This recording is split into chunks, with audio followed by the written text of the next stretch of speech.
Today is October the 7th, 2024. This is Carmen bringing you your daily Bloodborne Remaster update. No news on a Bloodborne Remaster day. No news on the emulator either, I don't believe, or at least not that I've seen.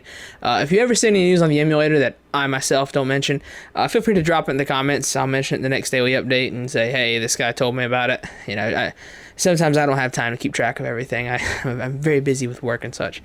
So I don't really have time to keep up with a ton of this. So if there's anything I miss, let me know and I'll put it in the next update.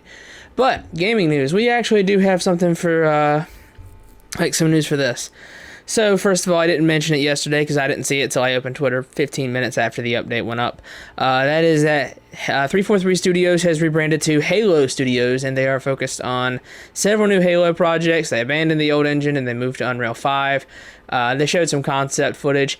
It looks pretty cool. Of course, we're going to have to wait until we see, actual gameplay. I love to see Halo make a comeback. As a guy who hasn't finished a Halo campaign or really played one extensively since Reach, because none of them really interested me enough to get like an Xbox or anything for it. They really need to do something different because Infinite never interested me, 4 never interested me, 5 never interested me.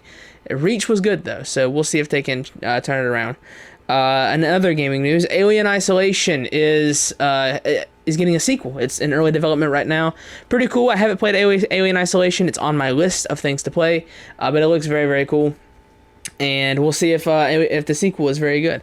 The first game looks dope though, so I'll try that at some point. Let's see, Metaphor Refantasio, or however you say that game's name. Reviews went up today, and it's very, very good. It's got like a 93 on Metacritic, so seems like the big 3 for Game of the Year this year are Metaphor, Astrobot, and Final Fantasy VII Rebirth. People can say Wukong all they want. Nothing in Wukong is particularly impressive. There's better looking games. There's games with better bosses. There's games with a whole lot better levels. Nothing in Wukong is particularly impressive. So yeah, I'm definitely going to say that it's not included in the Game of the Year race, at least not for me. So we'll see. There are some other titles like a Dragon, Infinite Wealth that I guess could be included in that. But the big 3 are definitely Rebirth, Astrobot, and Metaphor. So it looks cool. I'll try it at some point. I don't really have the time to dedicate to an Atlas RPG at the moment, so we'll see. But it looks cool. I'll give it a try at some point.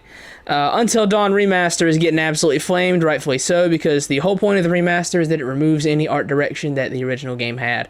There are several side-by-side comparisons of cutscenes, and not only do I prefer the original game's facial animations, I prefer just the look of the original game. Thank you, Axel. We're to the point where modern remasters just kind of exist to remove the art direction of an original title. This has happened with Until Dawn, and to some extent, I guess you could say it happened to Demon's Souls. I don't think it was really super significant to Demon's Souls, but it definitely did remove some things. So yeah, I'm not a fan of the Until Dawn remake. No, it's not even a remaster. This is a remake. My bad. I'm losing it. Yeah, I mean, I'm not a fan of the Until Dawn remake. I don't know why we're remaking games like that. First of all, it's not even a video game, so, whatever. Let's see here. And starting tonight, reviews went up today, Sparking Zero, Dragon Ball Sparking Zero, Deluxe Edition Early Access starts tonight. So this is a game I'm supposed to be very, very excited for. I grew up playing Budokai Tenkaichi 1, 2, and 3. Tenkaichi 1 was my first Dragon Ball game. I got it when I was like 3 years old, and I played 3, and I played 2, and I played 1, 2, 3, yeah, in that order, I think. And I loved them. They were some of my favorite games from my childhood. I still go back and play them sometimes. I'll just wipe a save file, do a new story, complete all of Mission 100 in Tenkaichi 3, do all that. And when Sparking Zero was announced, I was definitely very excited for it. It was the game of my dreams, of course. But as time goes on, I look at it, and I hear things about it, and I read the reviews, and I see the footage, and it's a game that's just trying to hook people on nostalgia.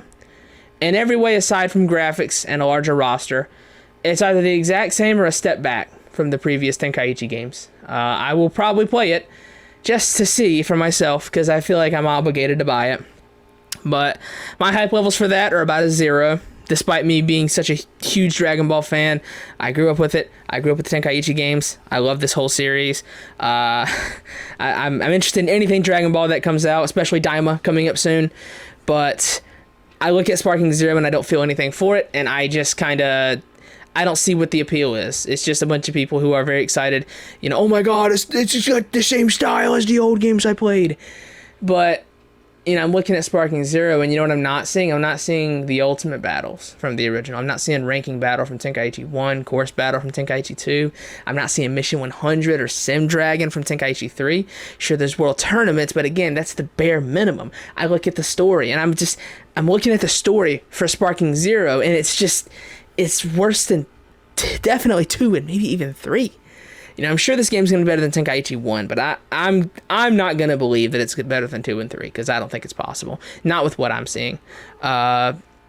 Sure, bigger roster. Sure, really good graphics. But it seems like everything else that made those games good is absent.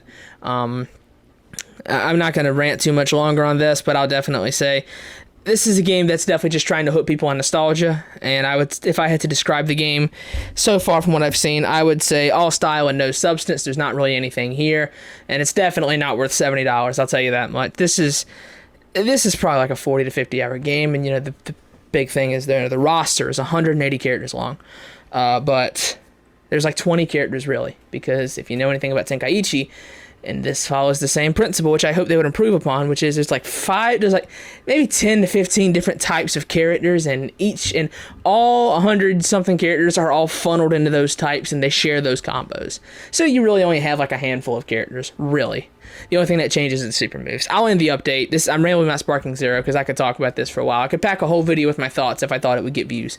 So yeah. Anyways, I'll go ahead and get out of here. I'll stop rambling. Sorry for the unrelated rant on Sparking Zero. So yeah. Anyways, I'll get out of here. No news on a Bloodborne Remaster today. That's been your daily Bloodborne Remaster update for October the 7th, 2024.